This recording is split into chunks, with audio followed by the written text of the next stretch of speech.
there were times when mom had to eat banku for 3 months. There were times when people who are even from the same neighborhood as you would call you a villager. But you are from the same village. The difference is that they've been a little bit exposed. And also they have a little bit of finance than you do.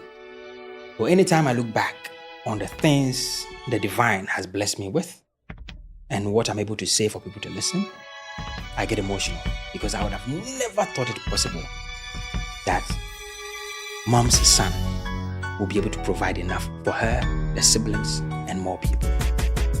Yeah. For Mr. Derrick Abaitey, the road to entrepreneurship was paved with humble beginnings, an appetite for self-mastery, thus leading him to a calling to create an ethos of like-minded individuals who want to tap into their brilliance and inspire the world. Akwaba to summertime.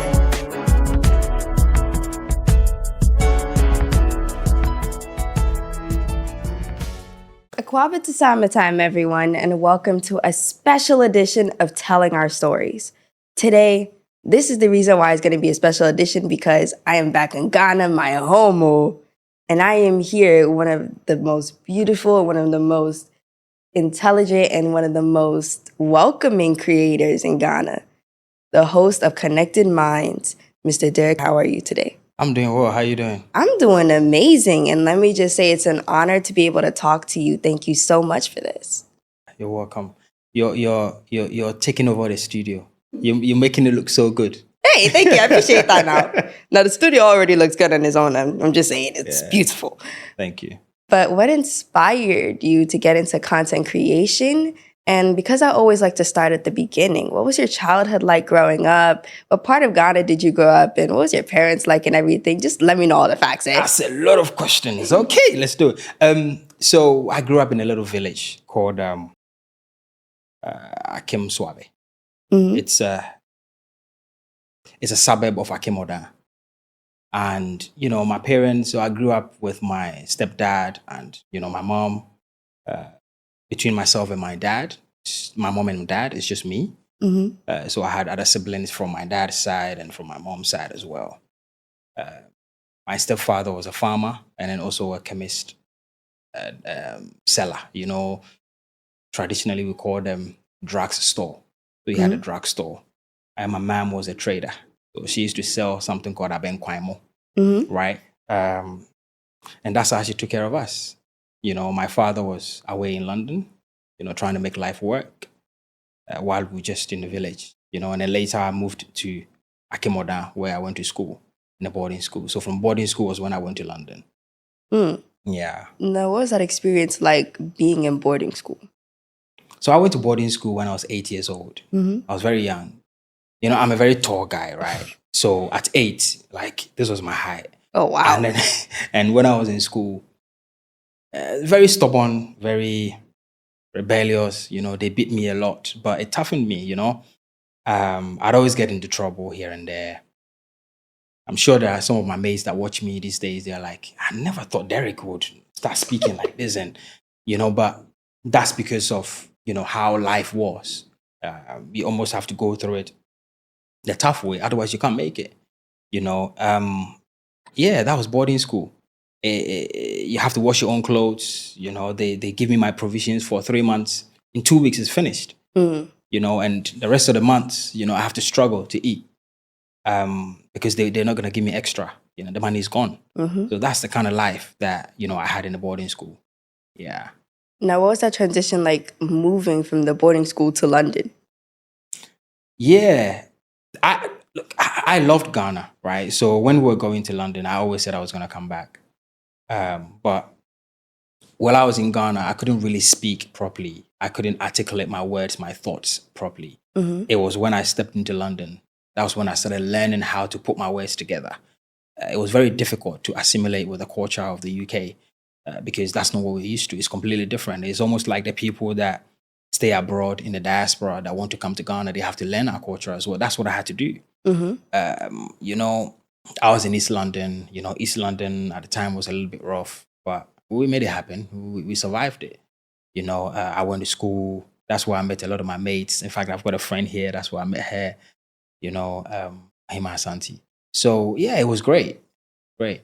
Yeah. Now, what led up to doing content creation? Because through all of that, somebody would have probably never thought that you're going to take this route. Yes, you're right. I guess until recently, I'd never really saw myself as creating content. I always thought I was doing a podcast, right? And podcasting, I looked at it as a business. It was only recently when I started meeting other content creators, that was when it sunk in that I'm actually creating content. I've always been a media guy. I'd always loved cameras. I did a photo shoot I actually did part of his wedding for my mentor. Oh, wow. With his camera. I was quite young. I think I was about 17 years old or 18.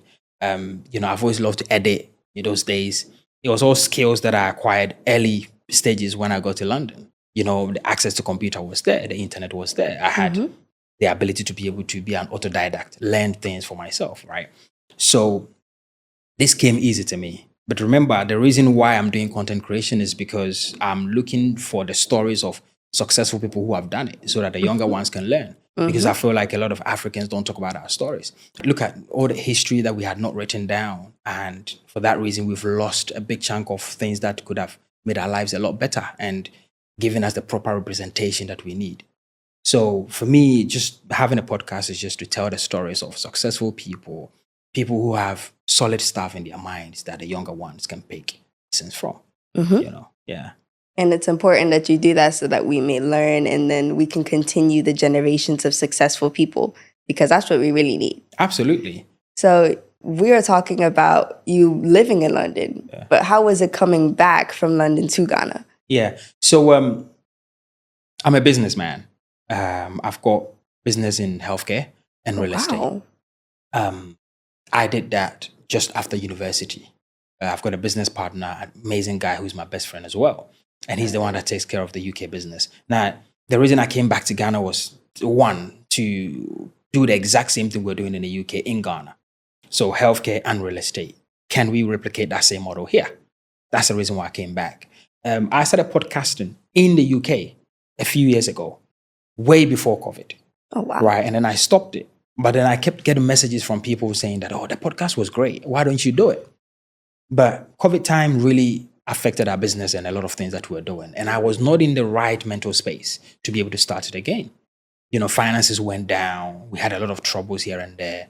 Once everything started picking up, I said, you know what? I'm going to do it properly this time. And that's why I did it again. Coming back to Ghana, I said, look, I'm going to make it as part of the things that I want to do when I get back. Yes. And since then, it's been really beautiful. Now, with Connected Minds, you actually started your YouTube channel back in 2022 and have since then amassed a large following and have become a source for people to learn about inspiring stories and tips for self-improvement and self-mastery. What was your journey to self-improvement and self-mastery, and do you feel like you're still on that journey? Right. I'm definitely on that journey. And my process has been since childhood. So I remember when I was about 13 years old, I went to my stepfather's uncompleted building. In fact, I was with him. And he had written on the procrastinate note in front of the building. It was uncompleted, right? And I was curious. I always asked him questions. Why is this light this color? Why do people behave like this? I was curious about the way people behave and how things are happening.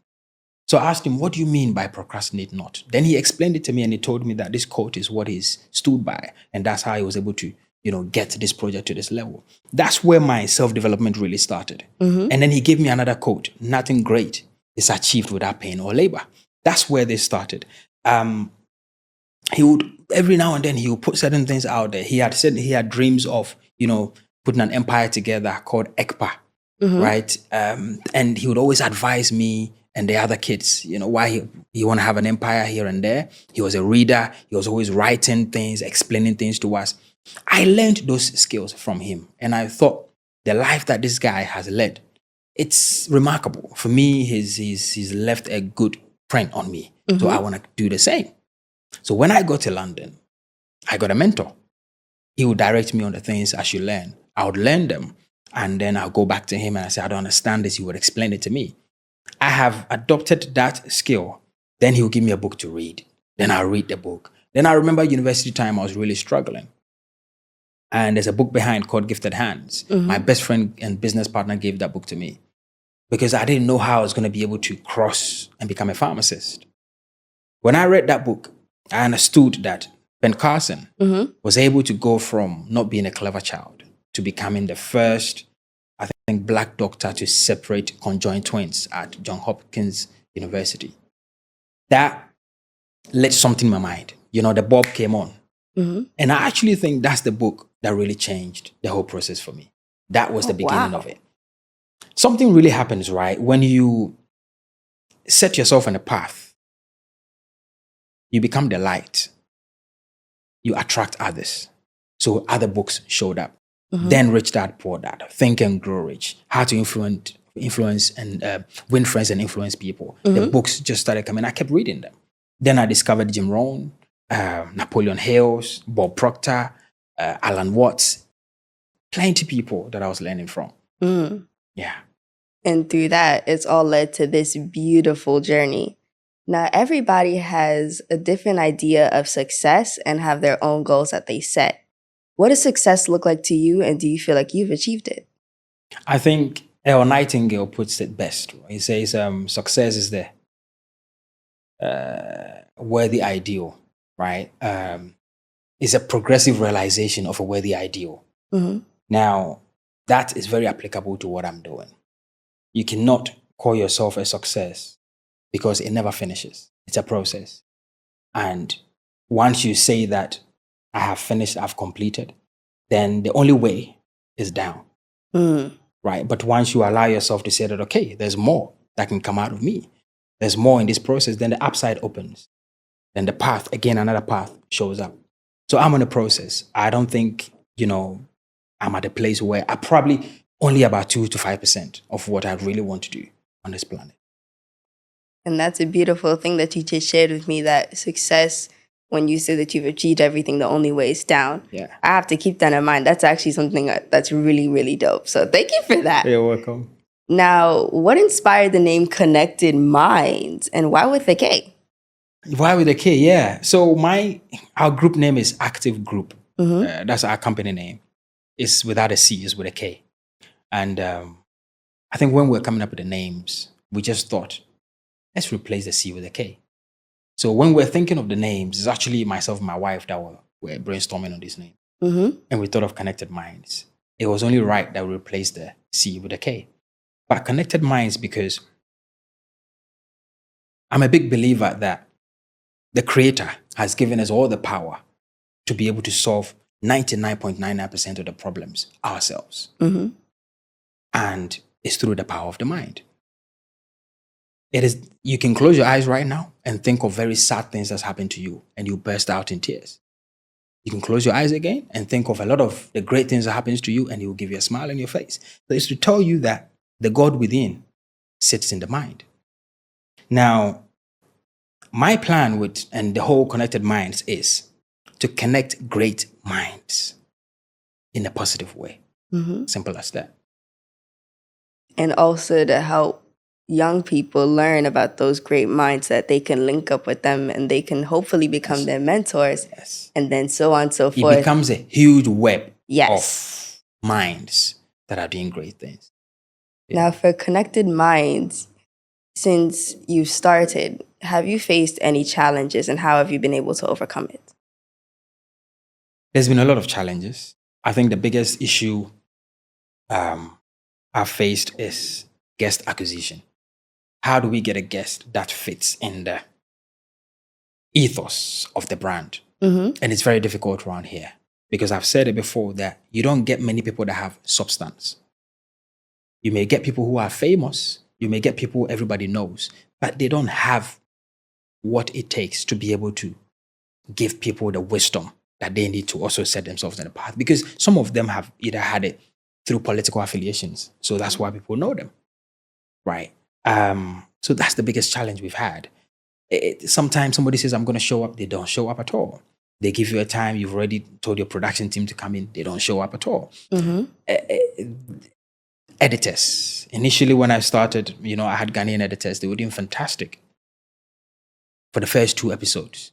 Then I realized that their love for the job was dropping.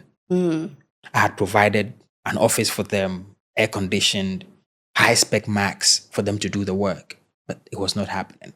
They did not have the mindset of 1% improvement every day. And I'm the type of person that if you sit with me and you're going to be the same every single day, naturally, you're going to go away because I want daily improvement. You must improve every aspect of your life. So if you go back to what we've been doing, the type of guests we've had, the type of conversations we've had, the edit style, the production quality is improved every single week. And that's what I'm about. So that was a problem for the people that we're working with, and they had to go. These are some of the little challenges that we've had. Yeah. And I see what you're talking about, because growth is a very important thing to be able to see throughout the content, because it lets you know that, hey, you're actually doing better. You're achieving something that you probably was not achieving before. And so it's good to see growth. So I see what you mean about that. And also about the purpose for the people that you're interviewing, and about the quality, not quantity. That's something that my mom has always told me. It's about the quality. So that is a problem that I see. And I'm grateful that you were able to explain it to me. So thank you for that. Oh, you're welcome. You're welcome. Now, this year has been, well, not even this year, but last year too, has been spectacular. And we have seen a lot of the large groups of Black American diasporans coming. So from a Ghanaian perspective, how did it feel seeing all of these people come over here to our home, and then they were able to experience the culture and end up getting citizenship? Do you feel like there's like any benefits or caveats for the overall of Ghana? I had a conversation with Judah about this. And forget the things we spoke about on the podcast. But after the podcast, we had a one-to-one conversation that brought me to a place of proper realization and enlightenment. These brothers and sisters who have come back, they are not alien to the land. They are not coming to our home. It is their home. These were people that over 400 years ago, it may have been a cousin of my great-great-grandfather that has left, right? Not by their will, through force, or whatever means that they used. But today they found their own way back. That's a brother and that's a sister. So I think I came to the understanding that when I meet another brother who is from the diaspora, I should be able to say, Charlie, let's go and chop some fufu. Yes. We must relate with them the same way as I relate with every other native Ghanaian. But I think the average African don't understand this. That how would you feel if you wake up one morning and your wife is not there?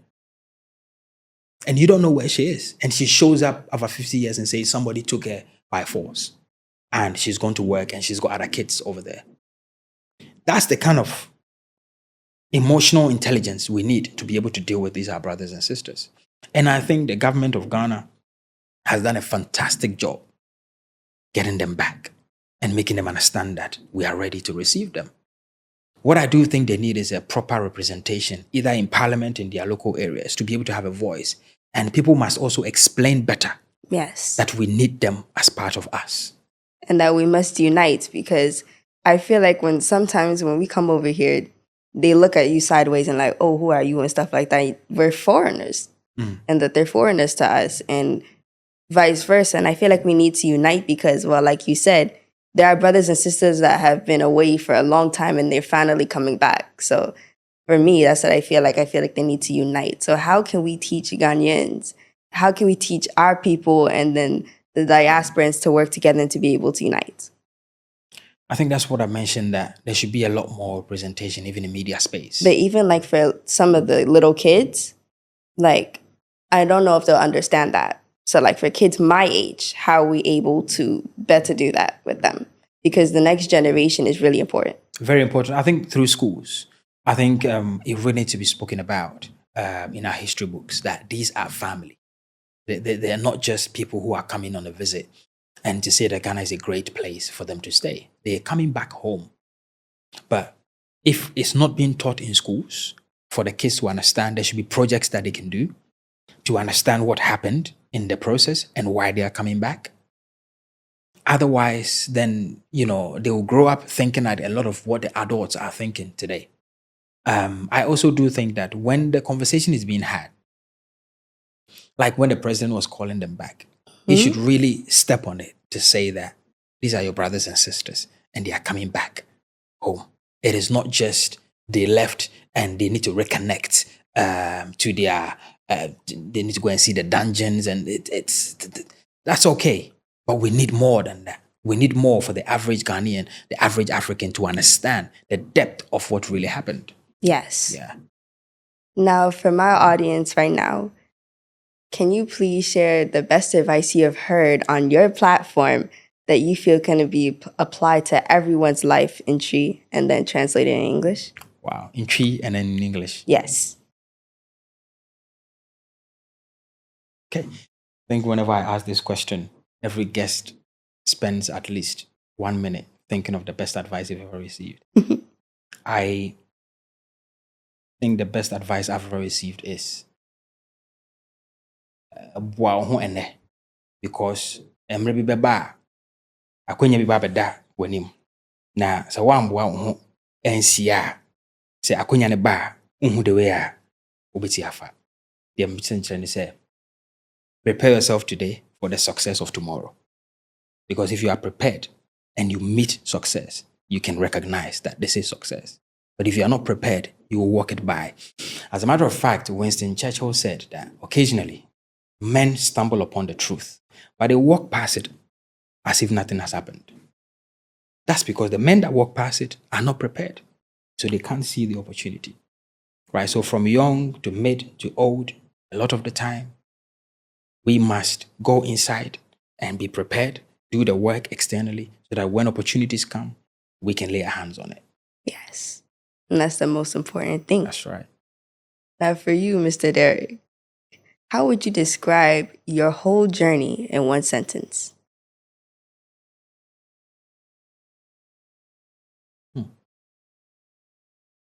It's been emotional. And this is what I mean.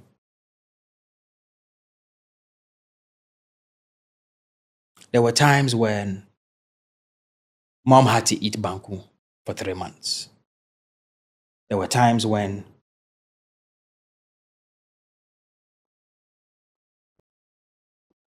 people who are even from the same neighborhood as you would call you a villager. But you are from the same village. The difference is that they've been a little bit exposed. And also they have a little bit of finance than you do. So anytime I look back on the things the divine has blessed me with and what I'm able to say for people to listen, I get emotional, because I would have never thought it possible that mom's son will be able to provide enough for her, the siblings, and more people. Yeah. That is very emotional. Like, I already feel me about to cry. But it's a story of triumph that throughout all of this, you were able to achieve something great that none of you guys imagined, and maybe be even more than what you had thought you could ever turn out to be, which shows everyone that it all starts with a dream. And then if you prepare yourself, like you said, and work towards it, you can actually achieve it and so much more.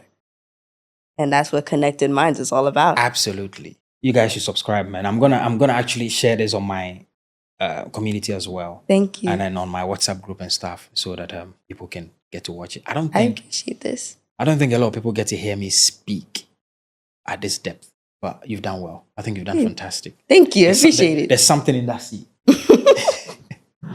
Yeah.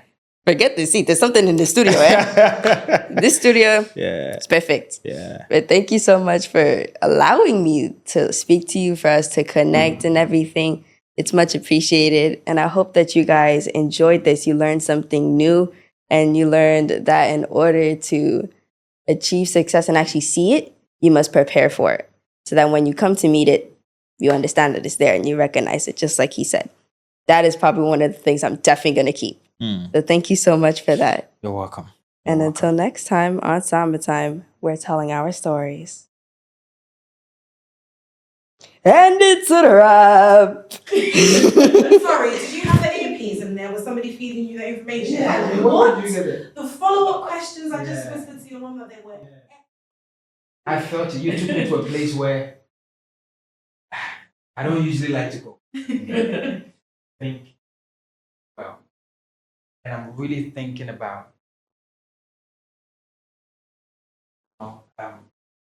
done well. Yeah. Speechless, huh? Yeah, I think Ohima knows that.